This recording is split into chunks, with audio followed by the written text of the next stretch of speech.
Hey guys, and happy Friday. Thanks so much for joining me. It's Chala from PS I Love You, and this video is part of the ScrapnStamp Turnabout blog hop.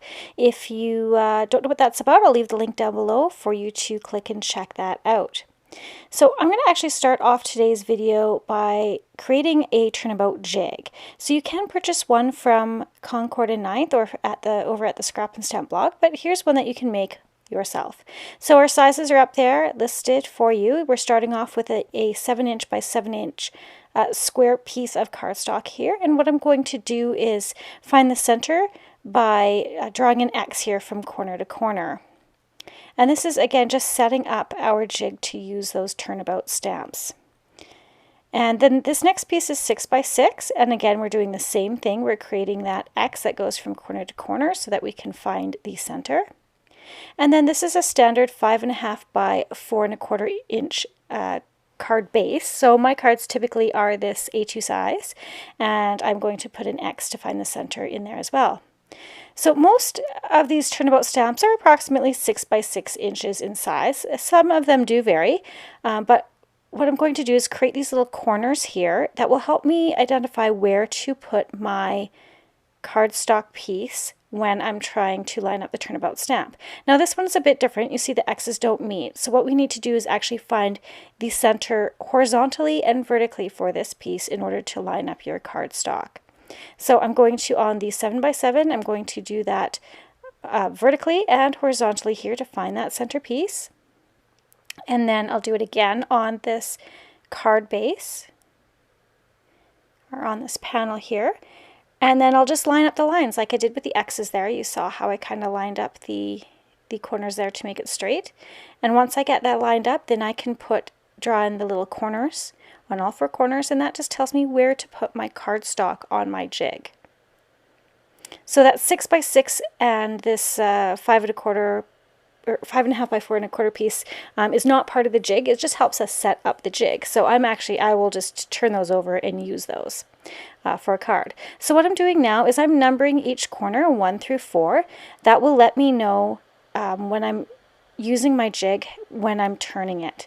And I'm actually going to put little arrows here to let me know what direction I need to turn it. Now you can turn it clockwise or counterclockwise. It doesn't really matter, just as long as you're going in the same direction each time when you stamp.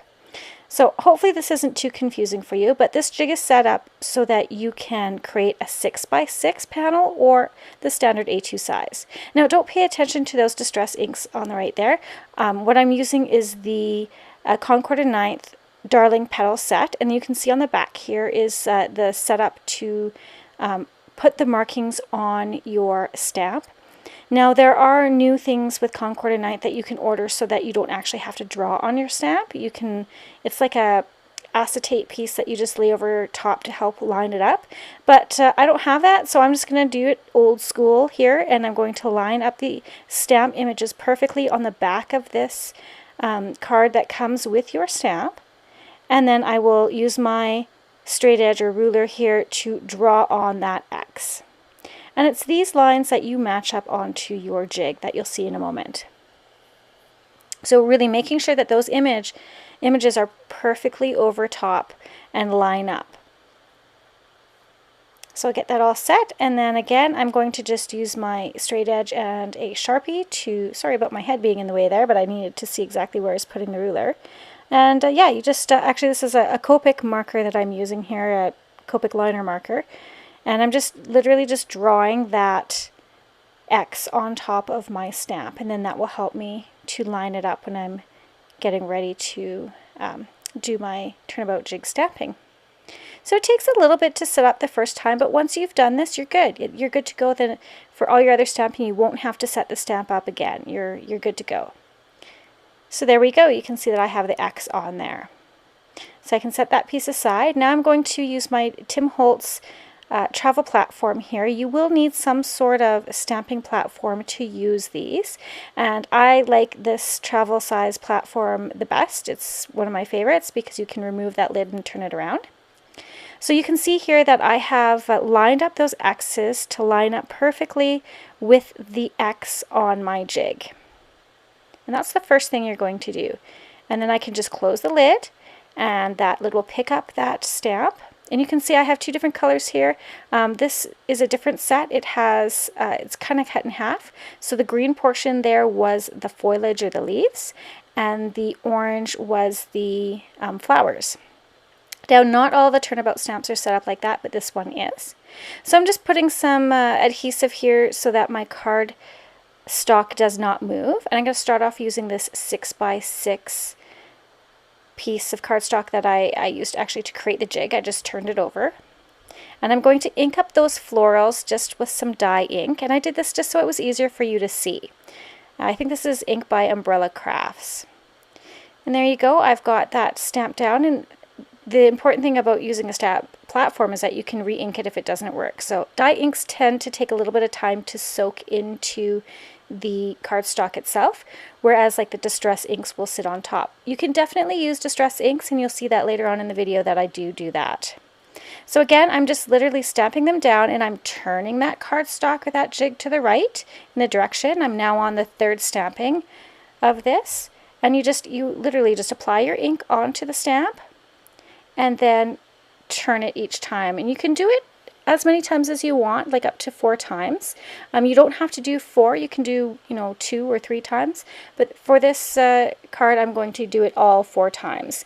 Now you can see how they kind of layered there, and the layering isn't perfect. If I used different tones of ink, the layering would show up better, but I just wanted to easily show you. In the center here, you can add your sentiment, which makes it really nice. It leaves you that open spot there. So then what I end up doing is there are these little pieces here. These are separate stamps that you can use to layer. You don't have to use it with a jig, but I'm actually going to use these just to give the card a little bit more dimension and depth and interest. So I'm going to use this centerpiece here because I didn't quite like how this ink lay down for the layering. So I'm going to use just some red dye ink for this flower centerpiece, and you'll see what I mean when I stamp it out here. Just giving it that deeper look or that more finished look. Like the way it is now isn't bad, but I wanted to, go that extra step here. So you can see that I'm stamping that down right in the middle of that flower, lining it up. And this set is really versatile. You can do so much with it because it does offer you those additional pieces. It's not just the jig or the turnabout itself. They do offer you those additional pieces. So I'll go ahead and stamp those in the middle there, and you can already see how it's making a huge difference with the look of those flowers. So I'm going to go ahead and use this inner piece for the leaf, the kind of like the vines of the leaf there, or the veins. And stamping that down, and it really gives the card more finished look, more depth to it, more interest. So I'm going to go ahead here, and I'll end up, filling those leaves and the flowers in with those 2 separate pieces, and get that all stamped up. And we'll see here that I've got it all completed, and I think that looks so much better. Just, again, it gives it that little extra something. And I just, filled those in there. So the next thing I'm going to do here is I want to, I jumped ahead actually. So I've cut this down to an A2 size. I used the MFT wonky stitch die for that. I put it on some orange cardstock. I used the Lawn Fawn Stitch Circle Stacks dies, or I think that's what they are. I believe they're MFT. And then I went ahead and stamped out these separate images again and fussy cut them out just so I could pop them up. That Darling Friend sentiment is from the stamp set that we are using as well. It comes with some great sentiments. I'm going to pop this up with foam tape, and then I will just place that right in the center. And again, this set is extremely versatile because you do have those separate stamps that you can create so much more than just using the turnabout on its own. So I'll use this image here, and I will pop that up next to the sentiment there, just trying to figure out where I liked it. I liked it on the left a lot better. So I could have kept this as a 6x6 card, but I actually don't have any envelopes that would go with that, so that's why I cut this one down. Adding a few of those leaves there that I fussy cut. And again, you typically want to keep your things in groups of 3 or odd numbers because that's a little more pleasing to the eye, so I just did 3 of those leaves. And I'm going to go ahead and add some sequins just to give it a little bit of sparkle. And you don't have to do this, you can leave it as is, or you can use Nouveau crystal drops if you like. This is just what I had on hand, and I thought it looked well. I had some colors that kind of complemented it.